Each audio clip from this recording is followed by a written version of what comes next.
like to hear it? Can you hear it above the sound of the wind? Because it's a bit howling outside. Really short string a little bit. Yeah. Put on red, Alison. Mrs. McIver. I'm sorry, child, you'll need to help me. What is this? Whose torch is this? Oh, it was my husband's. It was my husband's. So there's no red setting. It was my husband. There's no red setting, but Well, that's the morning meeting before that. Maybe if you give it back to me, child. oh jeez! There must be a red setting. No, there's not. So we just put it on the lowest. Just turn it off. No, there's an epileptic setting, and now I Her can't face see. is lit by the fire. And now I can't Are see. you lit? Can you see me okay? Yeah. I can't see anything. There's no flash of lights. So children, I have a story because my tale is a sad one. And I like to tell people as a little bit of a warning as well as just to share. Because the good Lord has looked after me a little bit since this happened. My daughter Angusina.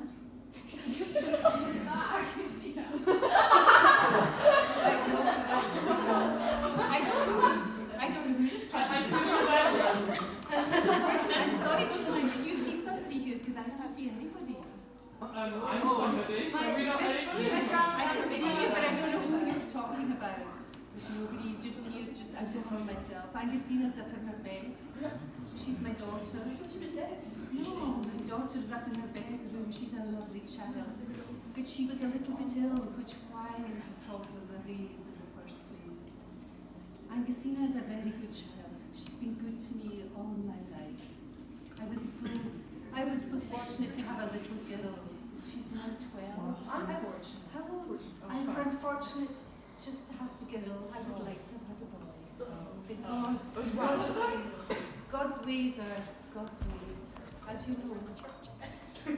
My name is Mrs. McIver, for those of you who don't know me. It's lovely to meet you all. Lovely to meet you. Angusina is up in her bed. She's tired. She's had a long day. She helps me with the peats. Do you all know how, when you cut your mum's and dad's peats, are you very good at knowing how to turn them properly? 100%. Okay, cutting the peats is very important. So Angusina had two boyfriends who were very fine boyfriends. They would play in the park and they were very happy. But the story is not about the boys, but the boys were very helpful and they still are very helpful to me. Do you know who helpful to me? Are we okay? So the story starts with Angusina becoming ill. And I was needing the peats in to burn the hearth, because you know if I don't have the hearth burning I can't make the tea, and I can't boil the kettle and make the soup and porridge. So Angusina was very helpful to me, but she became ill, you see, so she couldn't gather the peats. And it's the girl's job to bring the peats in, to bring them into the hearth, so that they're nice and warm for me putting them on the stove. She became so ill she was in her bed for a week. Oh my goodness, I gave as much attention as I could, but I couldn't bring the life back into her. And the peats were needing rotten, and of course with my lumbago, I couldn't. So my husband came home from the fishing, and I said to Kenneth, you must go for the peats. Because if you don't go for the peats, how on earth can I survive? And how the house will become clean? Kenneth was very good, even although it's the girl's job to bring in the peats. Kenneth went out on a very dark, stormy night. He went over, he took the back road because he was taking the horse and cart. He would not normally take the horse, but this time he took the horse and the cart because he wanted to bring back many peats. I had no peats left. So Kenneth, this is a true story. This is how I lost my Kenneth. I don't know what happened. God only knows what happened. So Kenneth went with the horse and cart, and the horse and cart went clumping away. I heard them go fine through the path. and round by the cliffs to where the peats are. And I waited for him to come back, and he didn't come back. He didn't come back that night, and he didn't come back the next morning. I was driven mad. I didn't know what to do. The hearth was cold. The porridge wouldn't get made. And I sobbed because I wondered if God himself had taken him. I went out to look for him, and there was no sign of anything. And then I raised my neighbour, my lovely neighbour, Norman McKeever. He's my cousin. I asked Norman McKeever to come and help me look for Kenneth. Norman helped me look up and down, and there was no sign of Kenneth. There was no sign of the horse or the peats. He had lifted the peats, and there was no sign of the peats. I cried all that day because nobody could find him. The whole village went looking for him. There was no sign. My dears, I have to tell you the story is because on the beach we think he came across the quicksand. We think he took the shortcut across the beach on the way home, and there is quicksand. We think it took the whole horse and the cart and the peats. The only reason we know this is because there is no sign of him anywhere. His boat lies in the harbour, empty.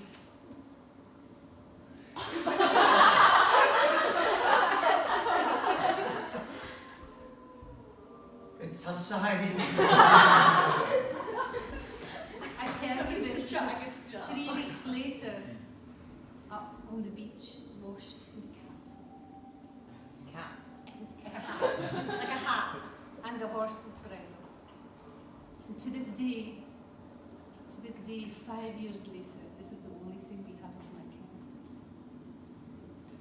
I'm a poor soul. But I thank God that I have Agasina. And that is my story. Can I ask a question? No, child, because that is not the end of the story. It's like a pantomime. There is no fun to be had in this story, child. Therefore, it is not a pantomime. It is often said, if you return to the sands on a stormy night like tonight, you may hear the clip, clop, clip, clop, clip, clop of the horse as she goes over the rocks. But then the clip, clop shall stop, and it shall be replaced by a sound of squelching. A sound of squelching that disappears and becomes more and more muffled. However, you have heard a story tonight that has been told for centuries. 5 years ago. 5 years ago. For you is an eternity. That is centuries. Tonight I can tell you the true story that happened to the horse and the sand. Shall I begin? Yeah. Fine. Let me sort myself a moment. I cannot see.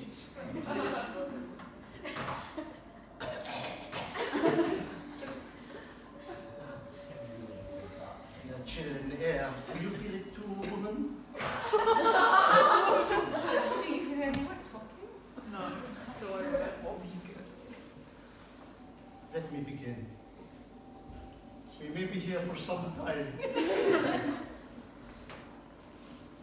In the shadow of twilight, the mist rolled in thick over the desolate moors of the Outer Hebrides. Angus MacLeod, a burly man with a bushy red beard and a hearty laugh, drove his rickety horse and cart along the ancient, uneven path.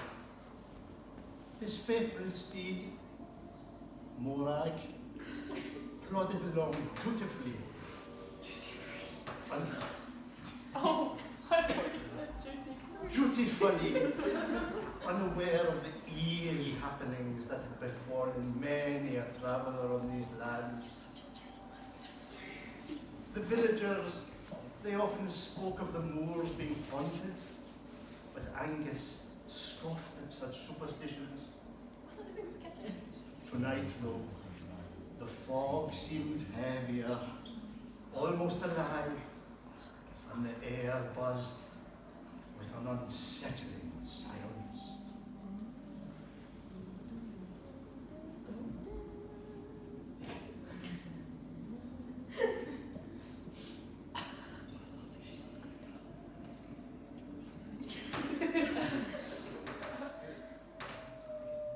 Angus whistled a tune to keep his spirits high, his voice echoing strangely in the damp air. As he approached the notorious bog of Babin Sith, a sudden chill ran down his spine. The bog had a sinister reputation, named after the vampire-like fairy that was said to haunt these parts. Legend had it that the Babin Sith lured travellers into the quicksand, where they would be swallowed whole, never, ever to be seen again. Pish posh.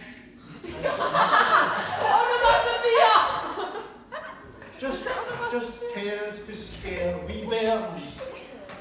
Do you know any wee bairns? Have you seen any wee bairns this evening? No? I would keep my eyes open. Bairns. Oh, I'm not the right word. I told you we may be here for some time. I was true to my word. Suddenly, Morag halted, her eyes wide with fear. She snorted and stomped her hooves, refusing to move forward. Angus hopped off the cart and patted her reassuringly. What's got into you, lass? He asked, though he too felt a twinge of dread. In the fog ahead, a figure emerged. A woman in a flowing green dress, her hair dark as midnight, and eyes that glowed an unnatural green. Angus's heart skipped a beat. The Babin Sith. Evening, ma'am. Angus greeted nervously, tipping his hat. The woman smiled, revealing unnervingly sharp teeth.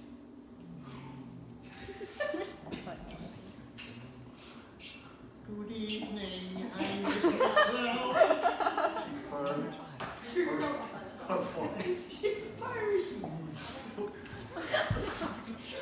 Out for a stroll, Marmy.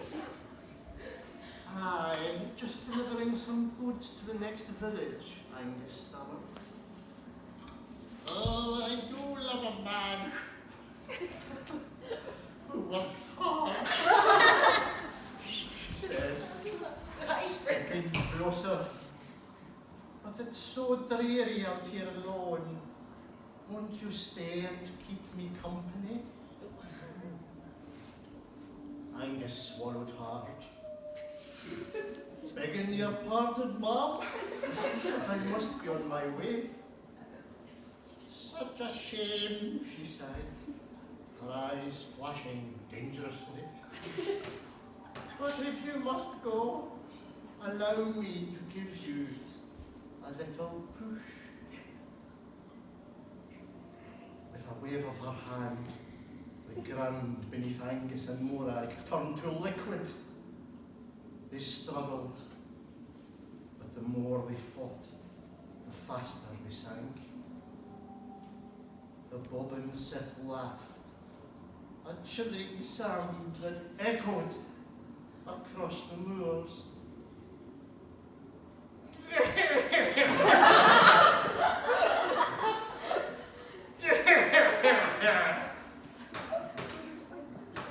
As the quicksand swallowed them,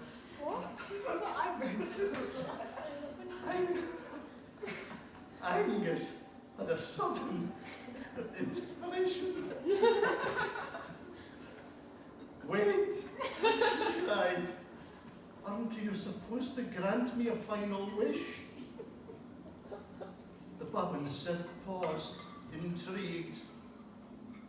Very well, she said. What is your wish? I wish, said Angus, his mind racing, for the funniest, most ridiculous demise possible.